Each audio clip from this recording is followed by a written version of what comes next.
محمد وعلى آله وصحبه أجمعين. سبحان الله والحمد لله ولا إله إلا الله والله أكبر ولا حول ولا قوة إلا بالله العلي العظيم. أجل لا تنقض وقفا وجل جدنا ورزقنا سبحانك لا علم لنا إلا ما علمتنا إنك أنت العليم الحكيم.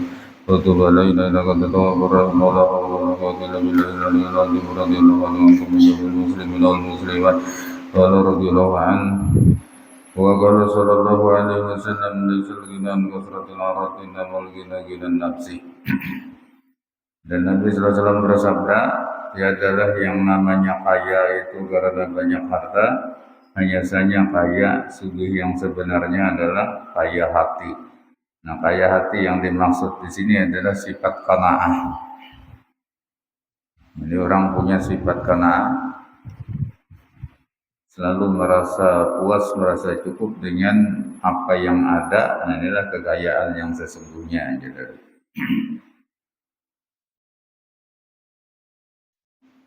Minta maaf kali itu nggak ada ingat.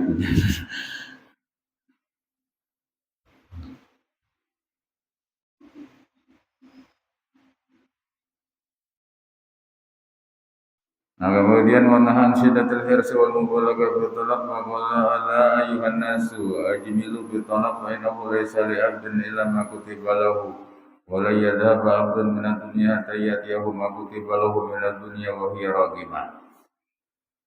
Dan Nabi SAW melarang daripada bersamatan sama ambisi terhadap dunia dan bersungguh-sungguh berkhidmat dalam mencari dunia itu dilarang oleh Nabi.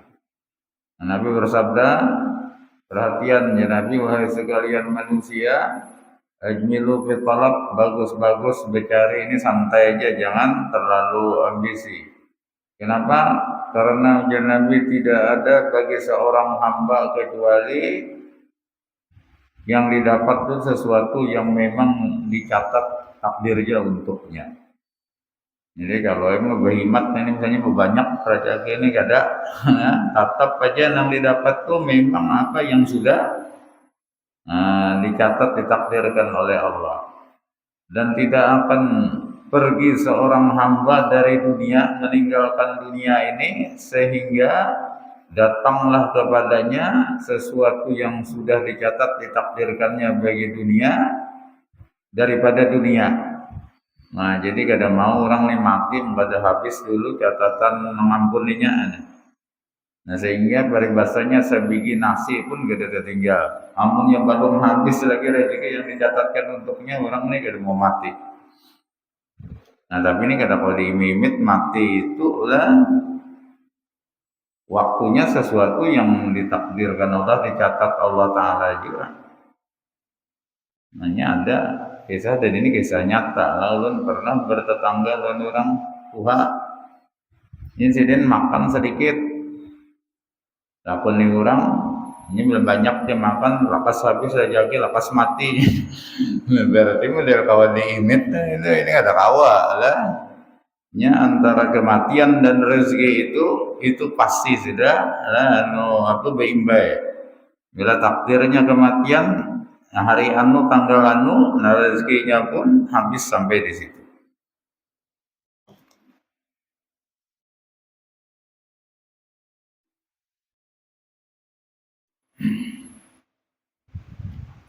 Wa hiya raghimah, nah maka dunia yang ditakdirkan atau rezeki yang ditakdirkan untuknya itu menyerah kepadanya. Nah, jadi sebenarnya kita berusaha mencari rezeki itulah bukan berarti kita menganggap dengan berusaha itu lalu rezeki kita itu didapat atau bertambah, itu tidak. Tapi berusaha itu niatnya semata-mata cuma ingin melaksanakan sunnatullah dan mengikuti Nabi sallallahu alaihi wasallam. Karena makanya Nabi itu di dalam hidupnya ada yang sidin berusaha sampai berdagang ke negeri Syam itulah. Nah, tapi ada juga Nabi itu nang ada berusaha lagi. Nah, jadi kita nih terserah aja nang berusaha mengikuti Nabi juga, kalau berusaha mengikuti Nabi juga. Nah, cuman jangan beranggapan adalah bahwa bila kada berusaha, nah ini kada dapat rezeki. Bila berusaha dapat rezeki, itu tidak menambah dan tidak mengurangi sebenarnya. Nah cuma jangan ini jadi alasan koler lagi berusaha. Nah itu aja sekali aja ada berusaha, ya silahkan. Nah, tetapi gantilah kesibukan kita yang biasanya berusaha dengan beribadah. Namun kada aja berusaha kada beribadah kada juga. Nah ini pengoler nabi kada katuju lawan orang nang kada bisian gawian sama sekali. Nah, jadi kita menganggur. Nah itu lagi masalahnya. Nah. Jadi kalau pada hendak berusaha cari dunia silahkan, tapi gantilah waktunya dengan ibadah. Kan biasa kita misalnya ke perumahan berapa, jam berapa tulak sampai jam berapa. Namun kan hendak lagi rumah silahkan, tapi jam itu ganti lawan dan beribadah. Sanggup ada. Nyiapin pengulir beribadahnya, apun ke perumahan aja beda beribadah. Ini hitung nyaman beribadah bang lah, panas kada, apa kada, cuma waktunya aja sama aja. Waruyana Musa alaihi salam sa'ala rabbahu ta'ala faqala ayu ibadika aghna faqala aqna'uhum bima a'taituhu. Qala ayyuhum adalu qala man ansafa min nafsihi. Diriwayatkan bahwa Nabi Musa alaihi salam bertanya kepada Tuhannya Allah Ta'ala. Ujar Nabi Musa, wahai Allah Ta'ala, siapa di antara hamba-hambamu yang paling sugih? Siapa? Ini pertanyaan. Nah maka Allah Ta'ala menjawab, orang yang paling qanaah dengan apa yang keberikan, itulah yang paling sugih. Nah jadi ini Allah Ta'ala gak ada mau ukur seberapa banyak hartanya, pokoknya nang paling qanaah, itu nang paling sugih. Nah maka Nabi SAW itu menyatakan qanaatu kanzun la yafna. Qanaah itu adalah kekayaan yang tidak pernah habis-habisnya, kada akan habis-habis. Nah lalu pertanyaan kedua, siapa orang yang paling adil di antara hamba-hamba? Ya Nabi Musa, jawaban Allah Ta'ala adalah orang yang insaf dari dirinya sendiri. Maksudnya orang itu dapat kesadaran, keinsafan, nasihat dari dirinya sendiri. Nah kayak apa? Nah misalnya apabila ini disambati orang ini, dia merasa sakit hati, merasa terganggu, berarti bilanya menyambat orang kayak itu juga orang terganggu aja sakit hati, maka kada maunya menggawe itu. Jadinya nih maksudnya belajar dari dirinya, adalah belajar dari dirinya apa yang menyenangkan dirinya. Nah itu yang dilakukannya terhadap orang lain, berarti orang senang juga bila diperlakukan seperti itu. Nah apabila perlakuan orang terhadapnya membuat ia benci, membuat ia marah, nah maka berarti kalau ia melakukan itu terhadap orang lain, orang pun benci dan marah, maka ia tinggalkan. Nah maka di hadis Nabi kita sallallahu alaihi wasallam itu lah, ujar Nabi, la yu'minu ahadukum hatta yuhibba li akhihi ma yuhibbu li nafsihi. Tidak sempurna iman salah seorang di antara kamu sehingga ia mencintai bagi saudaranya sesuatu yang dicintainya bagi dirinya. Nah artinya apabila ia senang ia mendapatkan sesuatu, maka ketika orang lain mendapatkan itu dia senang dan dia berusaha untuk memberikan sesuatu yang disenanginya kepada orang lain, karena orang pun akan senang. Ya belajar lawan diri lah. Nah ini ansafa min nafsih, itu orang yang dapat kesadaran atau belajar dari dirinya sendiri. Nah maka ulama mengatakan jikalau ya kan semua orang itu seperti itu, pokoknya mengukur ya kan senang atau bencinya orang itu terhadap dirinya sehingga dia tidak mau melakukan sesuatu yang membuat orang benci, dan dia berusaha melakukan sesuatu yang membuat orang senang, itu aja ujar ulama kada perlu berguru lagi, itu cukup aja jadi guru asal itu. Nah cuma permasalahan banyak manusia ini gara-gara itu lah, inya bila disambati orang sarik, tapi inya menyambati orang rajin benar. Nah berarti kan ada belajar luhan dirinya. Amun seorang disambati orang sarik, berarti kita menyambati orang sarik juga gitu kan.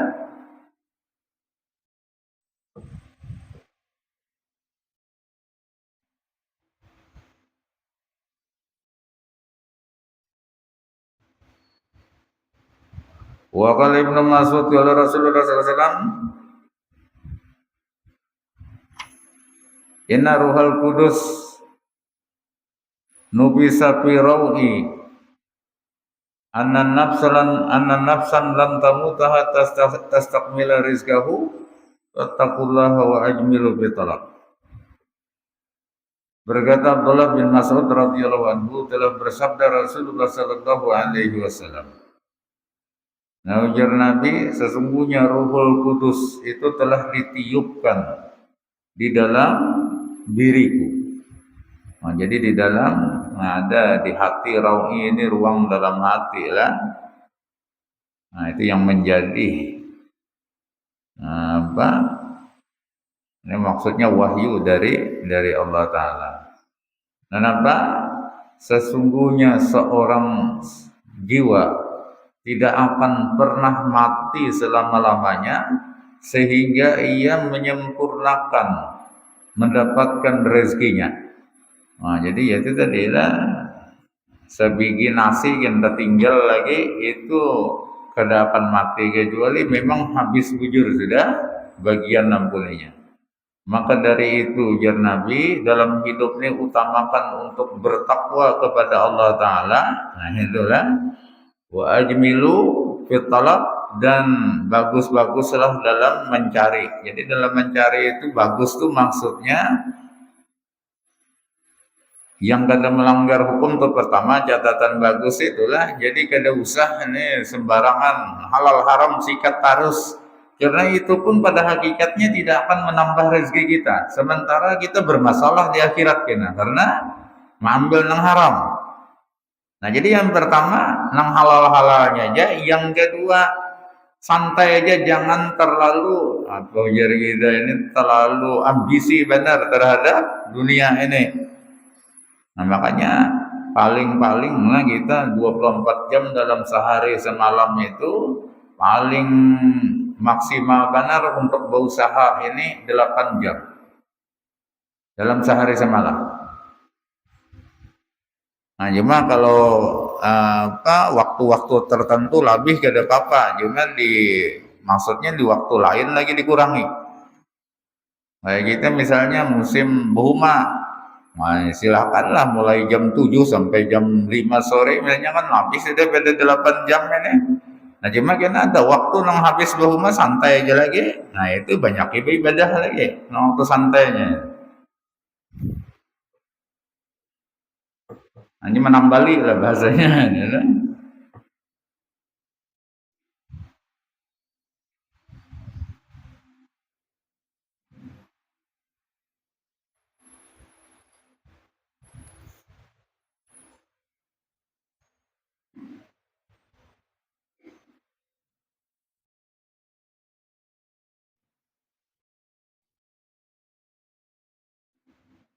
Wa qala Abu Hurairah qala li Rasulullah sallallahu alaihi wasallam, ya Abu Hurairah, idza ishtadda bikal ju' fa alayka bi ragibin wa guzin min ma'in wa ala dunya ad-damar.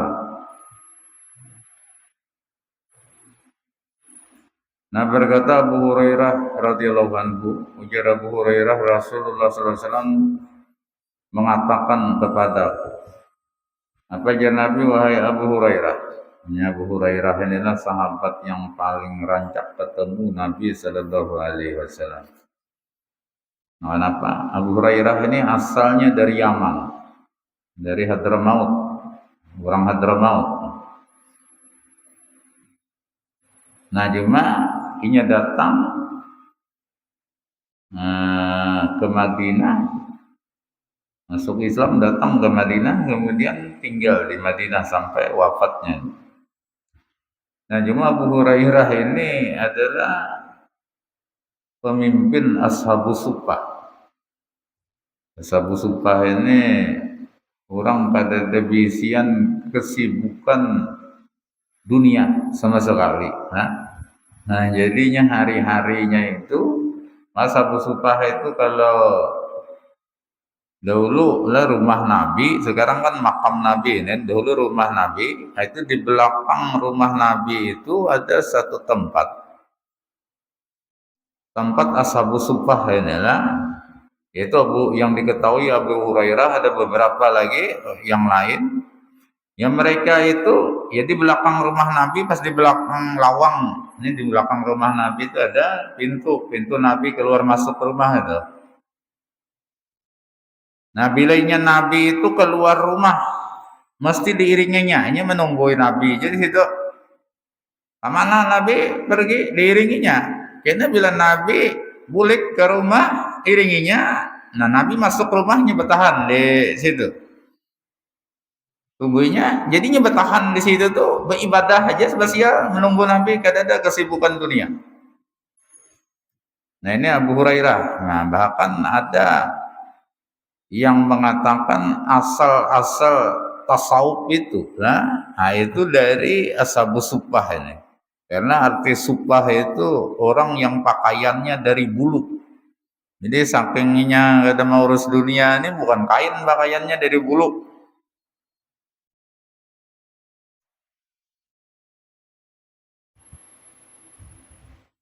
Nah, kenapa jadi Abu Hurairah itu seperti itu? Nah, karena Abu Hurairah ini dapat pesan dari Nabi sallallahu alaihi wasallam. Ujar Nabi, "Wahai Abu Hurairah, apabila engkau merasakan lapar yang sangat, maka lazimi olehmu memakan satu roti dan segelas air." Nah, itu aja. Menada ya, makan roti dan segelas banyu putih, ya Nabi. Nah, itu cukup aja sudah. Wa ala dunya damar. Nah, kemudian dunia itu pasti kacau. Nah, sehingga dari itu Abu Hurairah ini tidak membutuhkan usaha, nah, tetapi dia tidak minta-minta. Nah, ini lagi lah, ini Abu Hurairah ini gawiannya menunggu Nabi. Nah, bila mengiringi Nabi ini dapat ilmu. Makanya hadis paling banyak itu diriwayatkan oleh Abu Hurairah. Abu Bakar kalah, Umar, Utsman kalah kalau dari segi banyaknya meriwayatkan hadis. Nah, kenapa? Karena Abu Bakar itu pengusaha. Ya, pengusaha lah. Jadi artinya waktu berusaha kada ketemu Nabi kan?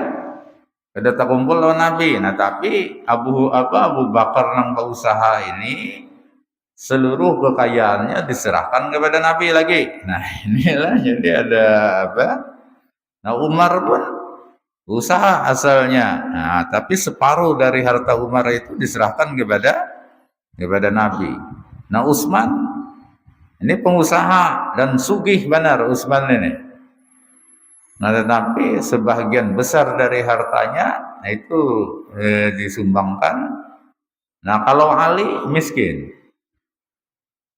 Jadi sahabat Nabi ini adalah di antara 4 tuh yang paling sugih Sayyidina Utsman. Nomor 2 Umar, cuma Umarnya kada terlalu sugih benar. Nah, nomor 3 Abu Bakar. Nah, sehingga dalam riwayat semua harta yang diserahkan Abu Bakar kepada Nabi dibandingkan separuh harta yang diserahkan Umar kepada Nabi itu jumlahnya tak banyak Abu Umar nang separuh. Berarti kan tersugih Umar daripada. Nah, cuma masalahnya Nabi waktu hidup seperti itu. Ketika Umar menjadi khalifah bertambah miskin. Nah, sampai Umar tuh bajunya tambal, ada riwayat 14, ada riwayat 16 tambalannya jadi presiden. Nah, berarti jadi presiden tambah apa? Nambah miskin. Nah, wallahu alam ada presiden yang menjadi presiden nambah miskin. Nah.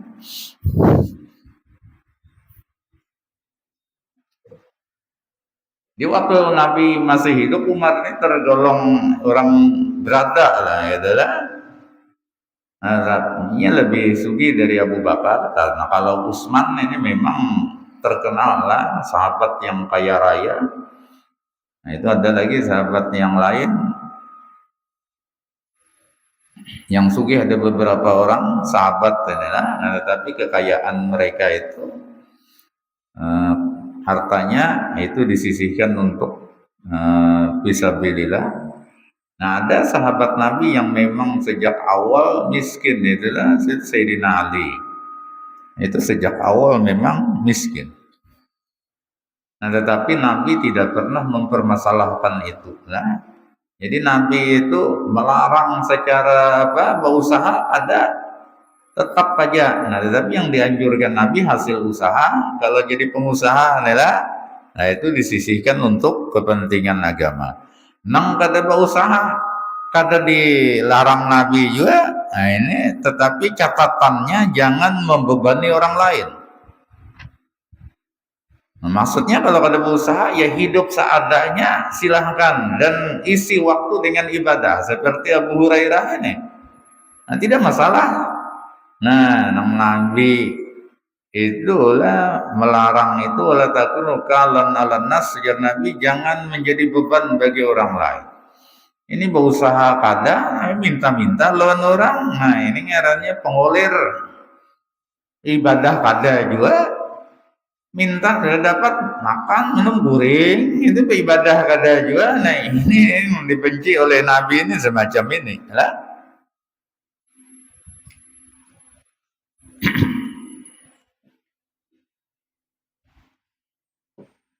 Wa qala Abu Hurairah radhiyallahu anhu qala Rasulullah sallallahu alaihi wasallam kun wari'an takun abadan nas wa kun qani'an takun ashkaran nas wa ahibba linnas ma tuhibbu li nafsika takun mu'minan. Nah, berkata Abu Hurairah radhiyallahu an, telah bersabda Rasulullah sallallahu alaihi wasallam. Nah, ujar Nabi, jadilah engkau orang yang warak, yang berhati-hati benar dalam makan minum, dalam perbuatan, maka engkau akan menjadi manusia yang paling banyak ibadahnya. Nah, jadi maksudnya nilai ibadah itu akan besar karena orangnya ini warak. Nah, tapi kalau sembarangan pemakan minuman sembarangan ini kita tahu halal haram disikatnya terus. Nah, ini ketika makanan minuman itulah ada di badan seseorang kemudian dia beribadah, maka ibadahnya tidak akan diterima oleh Allah Ta'ala. Nah, jadi andai kata banyak beribadah ya kada diterima, nol juga hasilnya lah. Nah, ditambah lagi biasanya lah orang yang makan haram ini, minuman haram itu dasar pengulir ibadah. Ini andai kata rajin dipaksanya, ya pada diterima juga. Nah, makanya wara ini sangat penting. Nabi mengatakan, jadilah engkau orang yang wara, maka engkau akan dianggap orang yang paling ibadah, paling banyak ibadahnya. Dan jadilah engkau orang yang qanaah dalam hidup. Ini punya sifat qanaah. Maka engkau akan menjadi orang yang paling bersyukur kepada Allah. Nah, ini orang jadi kada bersyukur itu kenapa? Karena apa yang didapatnya itu dianggapnya belum mencapai target tempuninya. Ini rasa kurang ya harusnya dapat pada banyak dia dapat duit. Sehari 1 juta hanya dapat duit. Aja 1 jutaannya jangan ada 2 juta aja. Padahal dibanding-bandingnya kena orang 1 juta itu banyak. Ada di kampung sini penghasilan 1 juta sehari kira-kira jarang-jarang menyada juga ada banyak ya. Tapi bagi inya itu rasa apa? Rasa kurang. Nah, ini ngaran orang fakir nih lah. Nah, sehingga kalau inya merasa itu kurang belum mencapai target nang ampuninya, maka inya tidak akan bersyukur. Karena orang syukur itulah dia merasa puas dengan apa yang didapatnya itu bersyukur. Dan cintailah bagi manusia sesuatu yang engkau cintai bagi dirimu. Nah, jadi artinya apa yang kita senangi lah kita dapatkan, maka kita pun mesti senang ketika orang lain mendapatkan itu. Maka bila itu di dalam hatimu selalu seperti itu, maka engkau akan menjadi orang mukmin yang sebenarnya.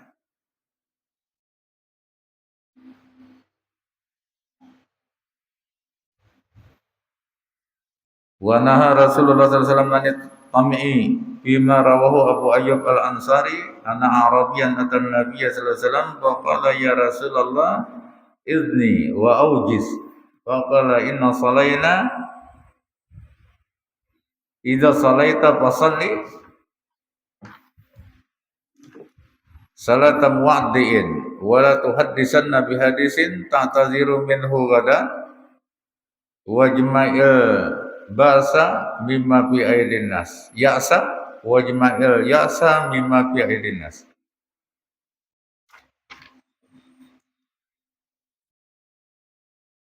Rasulullah SAW melarang daripada sifat tamak. Nah, tamak itu berharap dan apa ngarannya hendak banyak. Nah, itu pada hadis yang diriwayatkan oleh Abu Ayyub Al-Ansari.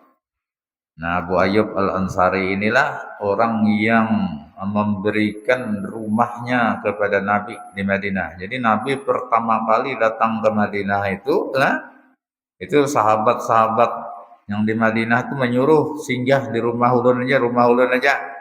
Nah, ujar Nabi, aku akan singgah di mana unta aku ini bertahan. Nah, akhirnya unta itu bertahan di muka rumah Abu Ayyub Al-Ansari. Maka Nabi pun naik dan rumah itu langsung diberikan oleh Abu Ayyub Al-Ansari kepada Nabi. Karena ini memang wasiat daripada tuannya yang hidup di zaman Nabi Sulaiman alaihissalam. Nah, itulah rumah Nabi yang sekarang di sampingnya waktu itu dibangun Masjid Nabawi. Nah, kalau sekarang rumah itu ya makam Nabi itu kan di dalam masjid sudah ini lah. Nah, disitulah dahulu rumah Abu Ayyub Al-Ansari yang diberikan kepada Nabi.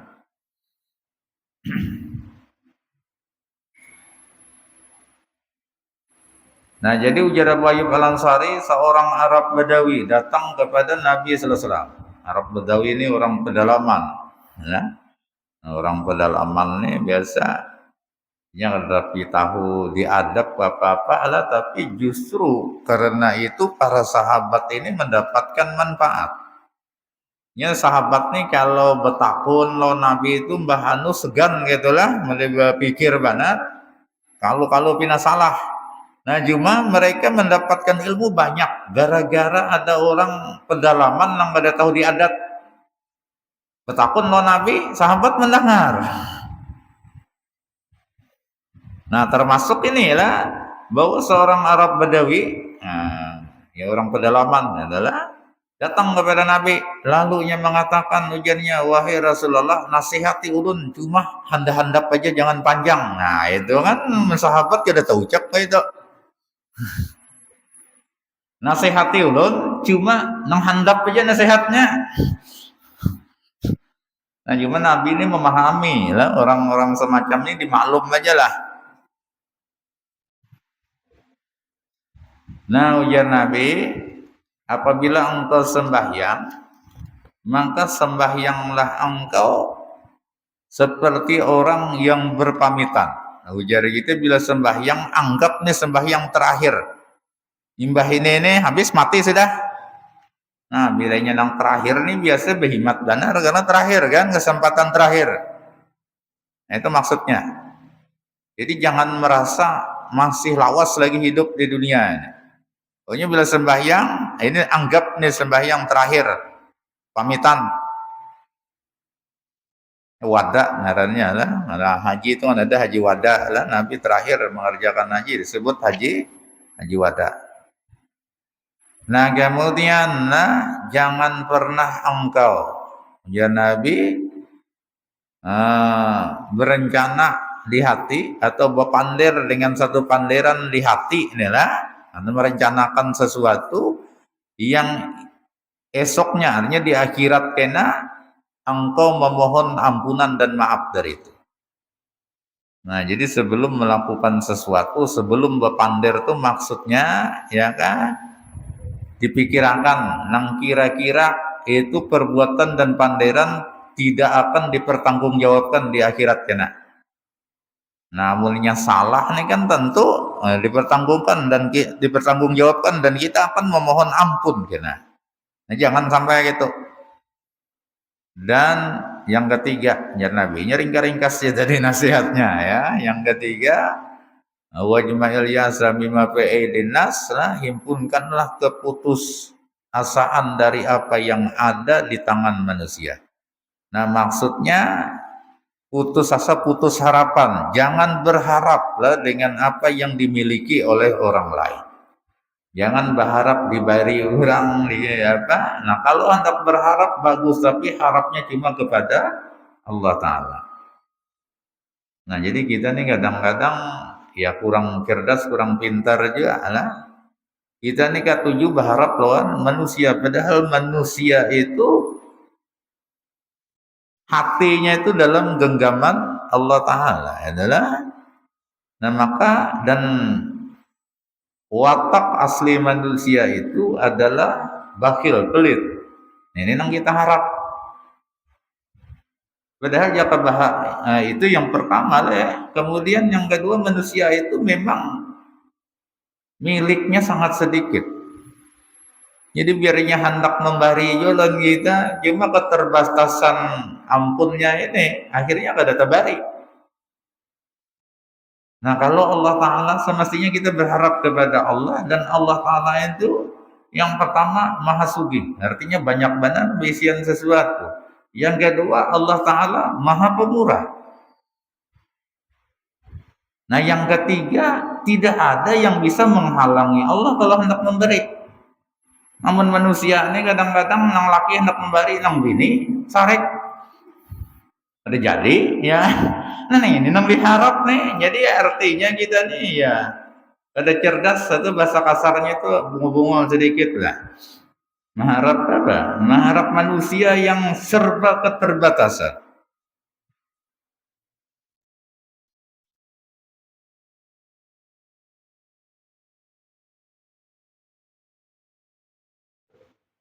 Nah, jadi Allah Ta'ala memerintahkan, dan Allah Ta'ala sangat senang di ketika hati kita ini cuma berharap kepada Allah. Jangan pernah berharap kepada makhluk.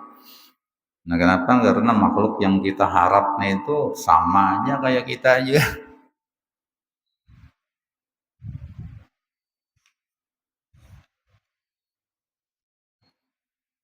Nah, kemudian kalau Budu Malik, situ aja minta maaf nih lah, waktunya sedikit. Karena ya tadi kada ingat, malum manusia mahalul kata wa nisyan. Jadi ini bingung juga.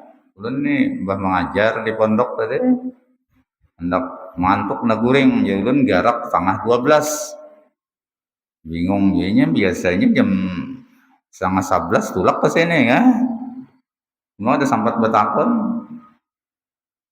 Karena pikiran, pada ingat turun di sini pikiran orang setengah 12 itu karena zuhur mengajar di Bantuil. Jadi udah ingat di sini. Nah, pas Talib menelpon tadi langsung aja lagi. Nah, ini minta maaf lah, habis ini kedua bersalaman, doanya urun langsung ke Bantuil. Minta maaf. Al-Fatihah.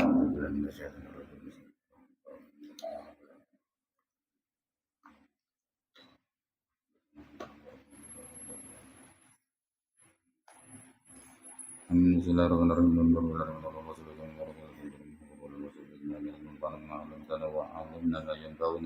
وزدنا علما ويقينا والحمد لله على كل حال ونعوذ بالله من علينا ربنا بنا في هداه ممن يسارع في رضا ولكم علينا وليا سواك ولا تجعلنا ممن خلق امرك وعصقه ونرى من الوكيل ولا حول ولا قوه الا بالله العلي العظيم ثم رزقنا الاخلاص بطلب العلم وفينا سرور في الجميع الطاعات ربنا اتنا في الدنيا حسنه وفي الاخره حسنه وقنا عذاب النار ربنا تقبل منا انك انت السميع العليم وتب علينا انك انت التواب الرحيم صلى الله عليه وسلم الحمد لله رب العالمين